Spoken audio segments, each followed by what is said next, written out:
Hola, mi nombre es Carolina Hernández y junto con Ana Isabel Secher Valdés y Jessica Vital López estaremos hablando hoy de los planos anatómicos del cerebro y de las áreas de Brodmann, su ubicación, funcionalidad y distintas patologías que se presentan por el daño a cada una de estas. Corbinian Brodmann fue un neuroanatomista alemán que después de un primer esbozo en 1903 realizó un mapeo histológico del córtex cerebral. Cada área tiene una distribución neuronal característica. Sus estudios fueron realizados inicialmente mediante cirugías a perros. Este avance es el inicio de la neuropsicología. Planos anatómicos del cerebro. Les voy a hablar sobre los planos anatómicos. Estos van a ser necesarios para comprender desde qué vista estamos observando el cerebro en cada área de Brodmann. Entonces, el primer plano anatómico es el medialo-sagital. Este ocurre aquí. Este corteoplano nos divide el cerebro en los dos hemisferios y nos permite una vista medial hacia el centro y lateral, estos lados.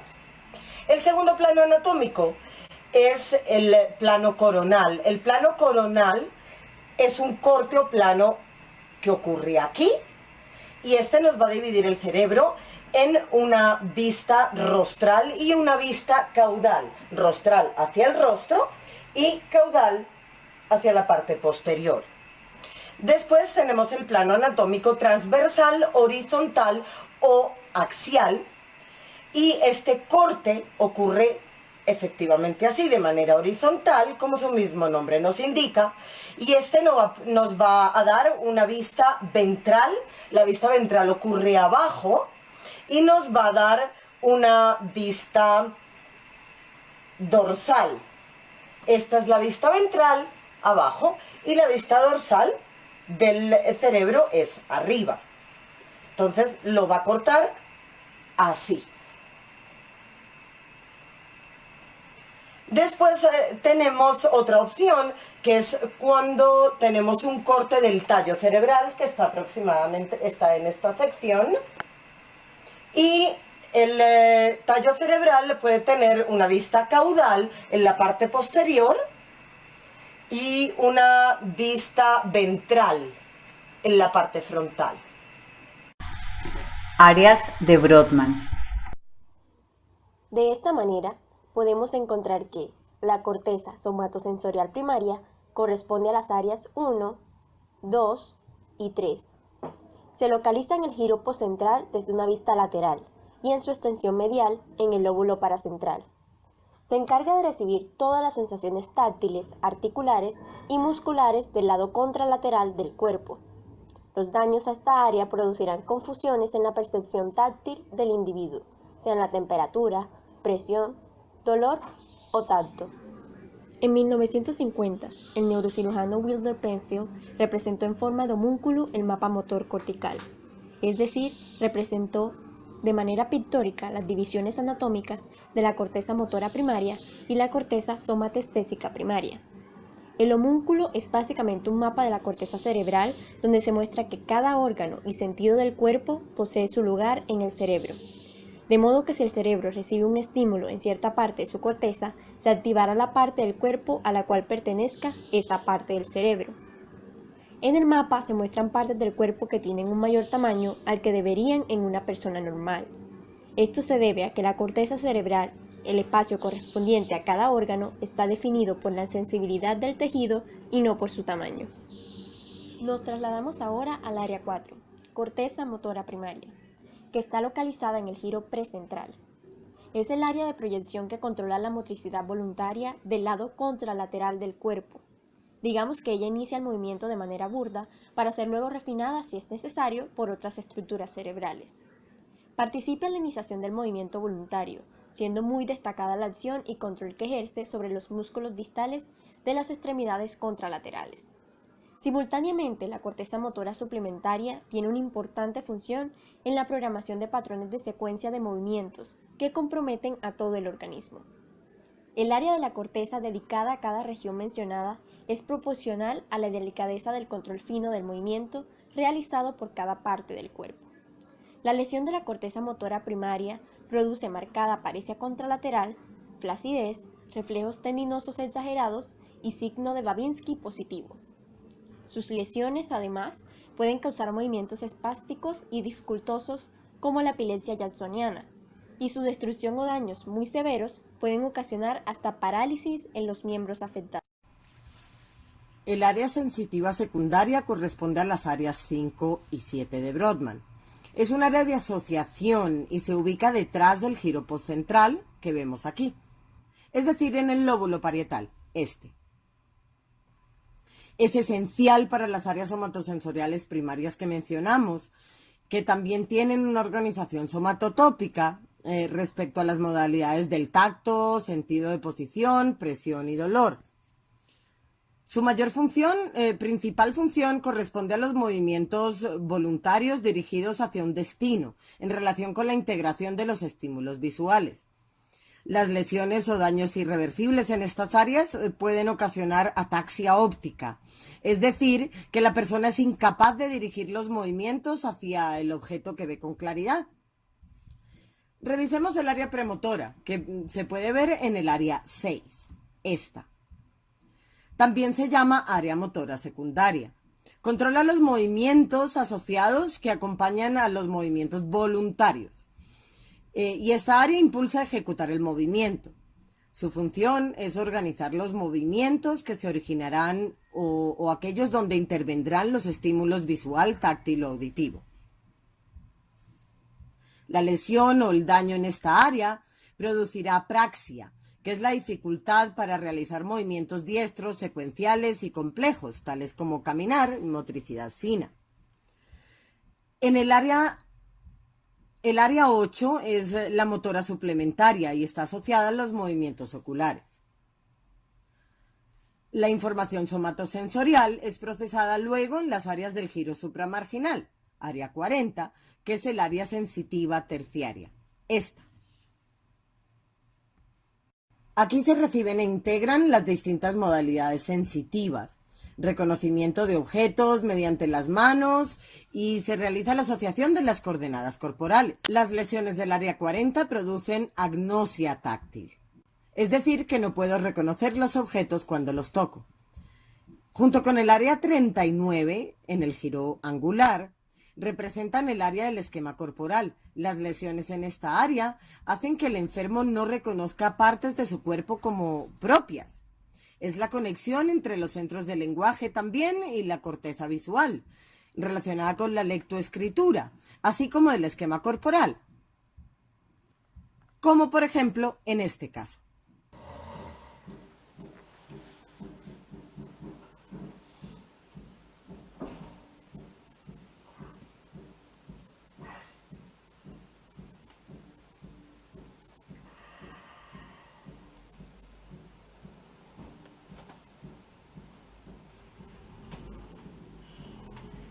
¿Qué es esto?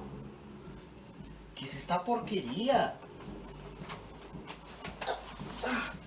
¿Qué es esto? ¿Qué pasó? ¡Mierda! Alguien me puso una pierna de muerto encima. No me la puedo quitar de encima. ¡Auxilio! Llegamos a una parte muy interesante, la corteza prefrontal, que corresponde a las áreas 9, 10, 11 y 12. Esta corteza está muy desarrollada en el hombre y allí tienen lugar el comportamiento social, el control de los impulsos, el cálculo matemático, las predicciones, la empatía, el juicio, entre otros procesos mentales superiores de pensamiento. Su daño puede ocasionar una lesión bilateral, un ser menos creativo. Por ejemplo, una persona que era ordenada y limpia se transforma en todo lo contrario, desordenado y sucio. El caso del trastorno antisocial de la personalidad es clave para entender a qué nos referimos cuando hablamos de la corteza prefrontal, las funciones que mencionamos en las áreas 9, 10, 11 y 12. La persona con trastorno antisocial no percibe el mismo esquema moral que los demás. Su moral no existe como tal y no puede sentir empatía por los demás. Es decir, que si al otro le duele algo, él no puede sentir ese dolor. Si el otro llora, él no siente ganas de llorar. Puede imitar estas cosas, pero no puede sentirlas por los demás. Veamos ahora el área del sistema límbico, que corresponde a las áreas 23, 24, 28, 29, 30 y 35. Se encuentran en la región medial del cerebro, rodeando el cuerpo calloso. Presenta estrategias de comportamiento relacionadas con los instintos y las emociones. Estas estructuras forman parte del sistema límbico, amígdala, hipocampo y corteza orbitofrontal. Las áreas 28, 29 y 30 hacen parte del sistema de la memoria. Hola, mi nombre es... Yo tengo 30 y... Bueno, el caso es que hoy estoy aquí grabando esto porque hace unos meses... No. ¿Tú me estás grabando? Una de las funciones más importantes y que nos caracteriza como seres humanos es el lenguaje. Este se lo debemos a las áreas corticales de Broca y Wernicke. Empecemos por las áreas corticales de Broca, áreas 44 y 45. Su función es la producción del lenguaje hablado, incluyendo en la 45 el significado y generación de las palabras. Los daños en estas áreas pueden producir varios tipos de afasias, que son dificultades e imposibilidades para entender el lenguaje o incluso emitirlo, a pesar de que nuestros sentidos, tanto de la visión como de la audición, estén intactos. Cabe destacar que la función del lenguaje solo se concentra en el hemisferio derecho. De igual importancia, el área de Wernicke, ubicada en las áreas 22, 39 y 40, en la región de la corteza asociativa auditiva en el lóbulo temporal izquierdo de los humanos. El área 39 se encarga del procesamiento semántico, es decir, entender el significado de las palabras. También el procesamiento del lenguaje escrito o la lectoescritura. El área 22, que es el procesamiento del lenguaje hablado, hace la distinción entre el lenguaje verbal y no verbal. Esta área, junto al área de Broca, se conectan por medio del fascículo longitudinal superior o arqueado. El resultado de esta conexión es la voz interna. La afasia de Wernicke es provocada por un daño en esta área e impide la comunicación, ya que quien la padece no emplea un orden lógico de unidades de significado, es decir, que sus palabras no tienen conexión unas con otras. Sin embargo, estos asegura que se están comunicando con total claridad y no comprenden por qué la otra persona no les entiende cuando hablan. Hola Juan, ¿me podrías contar por favor qué hiciste el día de ayer? Pues ayer yo estaba sentado cuando llovió y me dio en la cabeza y pues tenía ganas de ella en el pollo y pues eso estaba haciendo mucho, más, sí, mucho. Ujú. Y Juan, ¿me podrías decir también qué está haciendo tu gato en este momento? El gato estaba aquí, no sé si se escucha la sirena, porque algunas veces cuando nos íbamos para Santander estaba caliente la caja de la arena, porque pues había como 20 y yo tenía bastante azul del piso que me parece que se mojó en la tarde, no llovía.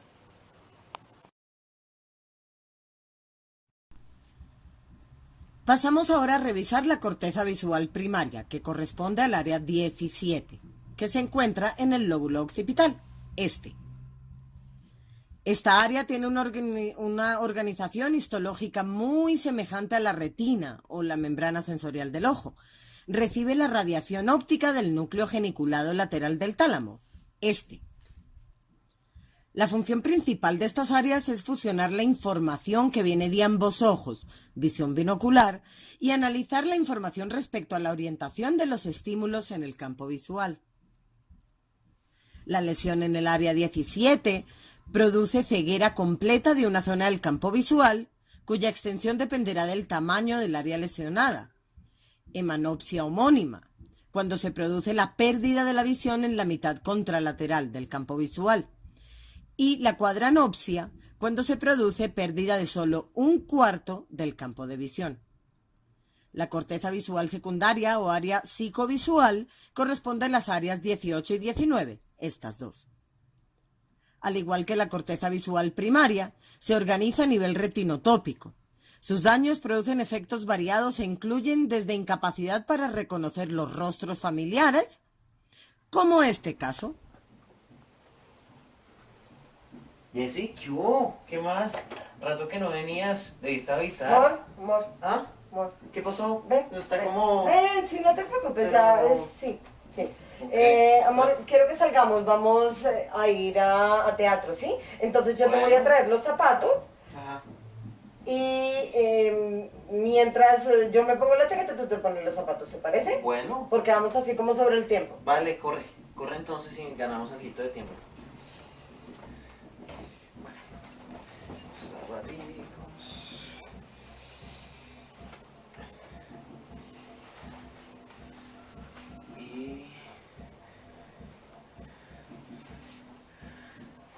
Y listo. Amor, ¿ya estás? Sí, me falta un zapato, pero no, lo raro es que no sé a qué hora se subió mi otro pie allá. Qué curioso. Pues la subirías tú. Creo que me puedo ir poniendo mi sombrerito mientras tanto. Se atascó esto, ¿no? Hasta la pérdida del color en ciertas partes del campo de la visión. La lesión del giro angular del hemisferio dominante produce en el individuo una incapacidad para comprender los símbolos y expresarse a través de ellos. Pasamos a la corteza auditiva primaria, ubicada en el área 41 y 42. Se localiza en los giros transversales de la corteza temporal. En esta área termina la radiación auditiva proveniente del núcleo geniculado medial del tálamo. Aquí, los tonos graves están representados lateralmente en la corteza, mientras que los tonos agudos están representados en la zona medial. La función de esta área es detectar los cambios de frecuencia y de localización de la fuente sonora. Luego, la información se dirige al área auditiva secundaria. Las lesiones pueden producir dificultad en la ubicación del sonido en el espacio y pérdida de la audición. Seguimos nuestro recorrido con el área auditiva secundaria o área psicoauditiva. Corresponden a las áreas 22 y 42 y se relacionan con la comprensión del lenguaje oral. En esta área se sigue procesando la información auditiva proveniente de la corteza auditiva primaria. Luego la información pasa a un área asociativa superior que es la 22 y es fundamental para interpretar los sonidos asociados a la comprensión del lenguaje hablado. Una lesión del área 22 hace que el paciente escuche sin dificultad una conversación, pero no entiende lo que en ella se dice. Esa es una afasia auditiva receptiva. Ahora hablaremos de la corteza olfatoria primaria, que se localiza en la punta del lóbulo temporal. Tiene estrecha relación con el sistema límbico. Las lesiones por irritación producen alucinaciones olfatorias generalmente desagradables. Pacientes con tumores en el lóbulo temporal suelen tener alucinaciones auditivas y visuales, en las que ven escenas que parecen reales de personas que no están presentes o escuchan sonidos que no existen. Suelen tener conciencia de sus alucinaciones y por lo tanto pueden expresar sentimientos de temor. Exploremos ahora el área del gusto, que corresponde al área 43. Esta área de la sensibilidad gustativa se localiza en el opérculo parietal y en la corteza parainsular. Esta representación gustativa es paralela al área somatestésica de la lengua, pero está separada del área no gustativa de la língula. Las lesiones localizadas en el opérculo parietal ocasionan la pérdida de la sensibilidad gustativa. Áreas 13, 14, 15 y 16. Región insular. Áreas de la corteza situada en el surco lateral y se encargan de planificar o coordinar los movimientos articulatorios para el lenguaje. Las áreas 13 y 14, localizadas en la parte anterior de la ínsula, serían el área orbitaria, que conectadas con las estructuras límbicas, y el área 24 sirve de estación intermedia con el cortez prefrontal. Su lesión puede conducir a alteraciones afectivas y pérdidas de comportamiento inhibitorios sociales, así como alteraciones en el comportamiento sexual. El área 34 se localiza en el uncus, aquí. El área 25 es subcallosa. Sus funciones son la evaluación de palabras emocionales, el razonamiento moral, el procesamiento de información nociceptiva y la respuesta al estímulo. Hablemos del neocórtex posterior y basal. Aquí se encuentran las áreas 20, 21 y 37 de Brodmann, que conectan áreas visuales con el circuito límbico.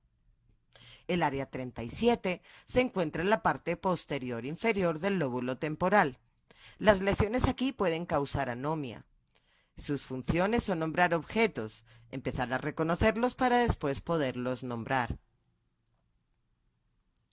Las áreas 46 y 47 de Brodmann forman la porción dorsolateral, que recibe y proyecta conexiones con las regiones de asociación sensoriales de los lóbulos parietal, temporal y occipital, conectando finalmente con la región prefrontal.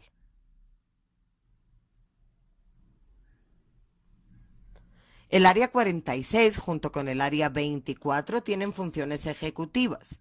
Esta última constituye la región dorsal del lóbulo prefrontal, córtex frontal asociativo.